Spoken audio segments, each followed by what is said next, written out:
All right, welcome to This Explainer. I'm super excited you're here today because, well, we're tackling one of the most thrilling, and let's be honest, kind of terrifying parts of building something new.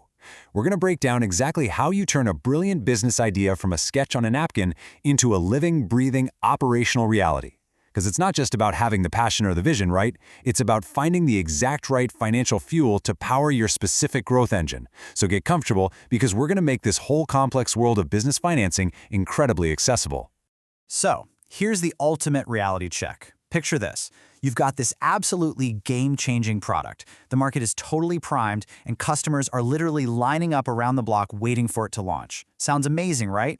But all of that means absolutely zero without the actual money to produce it, market it, and get it out the door. A dream without capital is, well, just a dream. You got to figure out how to pay for the whole shebang. Okay, let's dive into this. Here's our roadmap for today. First, the cost of dreams, then 2 roads to funding, debt, borrowing the fuel, equity, sharing the ownership, Alex's big decision, and finally, choosing the right fuel. Kicking things off with Section 1, the cost of dreams.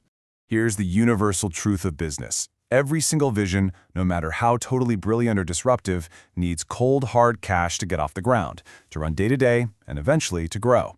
Think about it. You've got rent for your office space, you got to pay your employees, you need machines or equipment, then there's marketing to actually get the word out, buying that initial inventory, and investing in the tech just to keep the lights on. I mean, these expenses stack up unbelievably fast, and it paints a pretty clear picture of why a founder's personal savings account, no matter how full, is almost never enough to go the distance. Moving right along to Section 2, 2 roads to funding. Now, this is the core dilemma every single growing company hits the literal second their dreams get just a bit bigger than their bank account.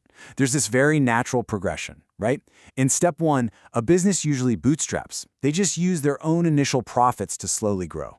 But eventually, inevitably, they hit step 2, the cash limit. Maybe they want to open a new location or launch a wild new product line, and the daily profits just can't cover it.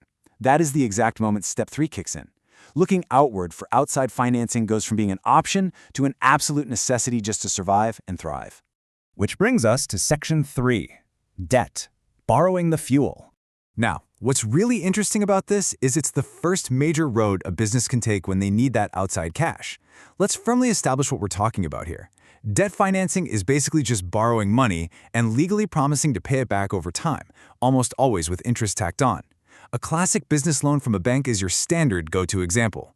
The mechanics are super simple. You get a big lump sum of cash today, boom, immediate funding problem solved. But you're now committed to repaying that lender on a strict schedule into the future. Let's slow down for a second, though, and really look at the 2 sides of this coin. The massive, undeniable advantage of debt is total control. You don't give up a single percentage of your company. You are 100% the boss. But the challenge? Those mandatory payments. You are legally on the hook to make that monthly payment to the bank relentlessly, whether your business is absolutely booming or if you're having a terrifyingly slow month. All that risk, it sits squarely on your shoulders. Okay, let's look at the other side in Section 4, equity, sharing the ownership. Now, this is a fundamentally different strategy for fueling your engine, and it's built on a completely different philosophy of risk. Equity financing means that instead of borrowing cash you have to scrape together and pay back, you're actually giving investors a small piece of ownership in exchange for their money. So you're not taking on a lender, you're bringing in partners. They hand over the capital you need to grow, and in return, they now literally own a slice of your life's work. And this brilliantly illustrates the trade-off.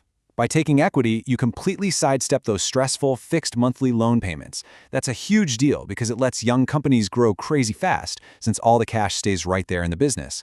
But you do give up a piece of the pie. Look at the founder here. They only own 60% now. That means sacrificing some decision-making power. You got to consult your investors now. And it means forever sharing 40% of literally all your future profits. Let's make this real with Section 5, Alex's big decision. All right, let's take all this abstract financial theory and apply it to a real-world scenario. Track this timeline with me. In month 1, our entrepreneur, Alex, starts this brilliant new tech company with nothing but personal savings. Fast forward to month 12, the product is a massive hit, and the company is experiencing rapid, explosive growth. But then, month 18 hits, and Alex smashes right into a massive funding wall. To keep up with customer demand, Alex desperately needs serious cash to build a manufacturing factory and hire a massive team of employees. The personal savings are totally wiped out, and the daily profits just aren't cutting it anymore. So here's Alex, standing right at the crossroads. We can lay these two distinct choices side by side. On the debt path, Alex could take out a massive bank loan, commit to paying it back later, no matter what, but get to keep 100% control of the tech company. On the flip side, the equity path. Alex could bring in some wealthy investors, instantly get the cash without the burden of monthly payments, but forever share the decision-making and share those future profits. I actually want you to really think about this for a second. Put yourself right there in Alex's shoes. Which road would you choose?